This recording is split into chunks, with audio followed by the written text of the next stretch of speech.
All right, the sand gets here tomorrow and it is time to aerate. You can see that I have already marked the yard with the orange flags. That's just showing me where the sprinkler heads are so I don't accidentally run over sprinkler heads and end up with more work than I already have. And trust me, I've already got enough out here, and I've got the aerator ready. It's actually an aerator that I picked up off of Facebook Marketplace a few years back, but it's very similar to any of the models that you would go and rent from like a Home Depot or any of your local tool rental places to just go out and aerate your yard. I am core aerating. Core aerating means that I'm actually pulling plugs out of the ground. So let's roll. What's up guys, I'm Rhett. Welcome back to Lawn Insider. And here's a look at the backyard. At this point in the renovation, I have scalped the entire yard at 3/10 of an inch.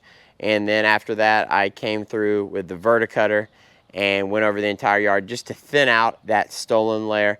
After I scalped, I had a very, very thick matted layer of stolons. Even when I scalped down to 3/10 of an inch, couldn't see dirt anywhere. So I decided I did need to run that verticutter over the entire lawn, and I'm glad I did. I'm already seeing a green haze over the lawn right now.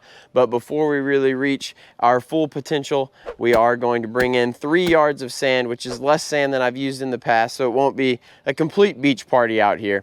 But that is the way it should work. The more times that you do a leveling project, the less sand that you should need. And there's really only a few problem areas that I really want to address and make sure that I try to remedy this time around. And the main one is over here in the corner.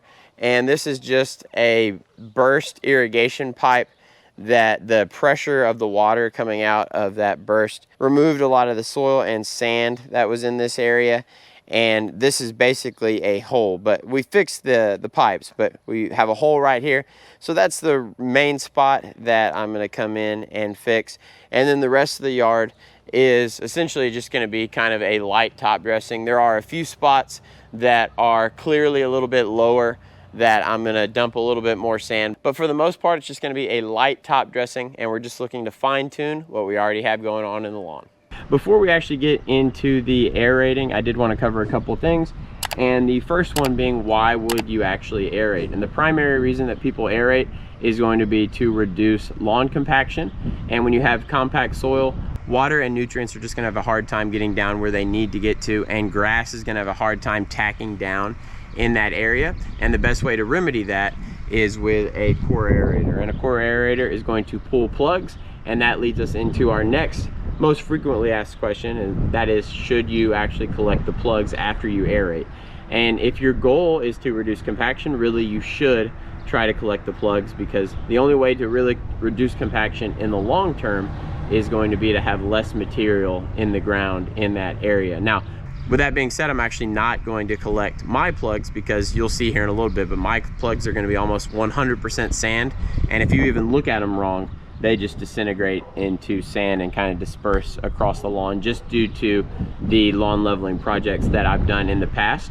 And really the primary reason that I'm aerating here isn't for compaction. It's actually just so the sand that I'm going to put down when I do my leveling project tomorrow better mixes with the existing soil. Okay, so we are ready to aerate. This is a closer look at the machine, and of course my daughter here as well, but it is a Bluebird aerator. You can add weights to it. That's what these things are for on the side. There's one on each side. You can either have those in or take them out. It really just kind of depends on the depth that you're planning on pulling those plugs. This is also going to adjust the depth. And then down here is just a little look at the tines, and those are going to roll over the grass and pull out cores. So let's get to it.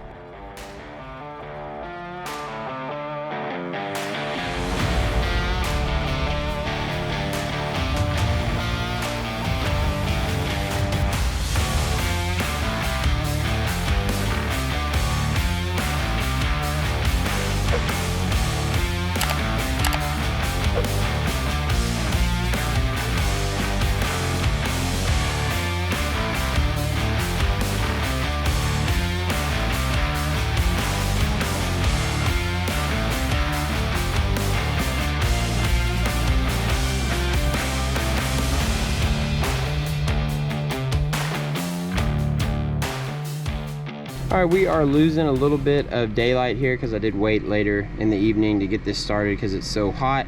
But I wanted to show you just what I was talking about, where my cores are just sand. And really, I don't even pull that many cores. I punch a lot of holes, but for the most part, the sand just kind of collapses on itself because that's what sand does. So here is the top of one of the plugs, and you can see that with any pressure whatsoever, it just turns to sand. And this is even after watering and getting a little bit of rain this morning, because you do want your soil to be at least a little bit moist before you aerate, because you want the plugger to be able to get down in there and pull some good cores. But like I said, mine is just mostly sand, so mine just disintegrate on themselves, and you can see what I'm talking about there. So like I told y'all, there's no way for me to really collect my cores because mine are just sand. But if you do just have a bunch of red clay cores sticking out on your lawn, it would be better to go ahead and collect those, because that will reduce compaction in the long run. More of the same here in the backyard, just to really emphasize how really probably the first maybe half a foot down of my soil is just sand at this point due to the sand leveling projects. And I don't really get too many like pure cores that come out that I can pick up, because they just dissolve pretty much on impact. But the stage is now set for the leveling. The 3 yards of masonry sand are gonna get here tomorrow, which means hopefully by the time you watch this video, the next video will be a leveling video. And I know that most people really enjoy those leveling videos.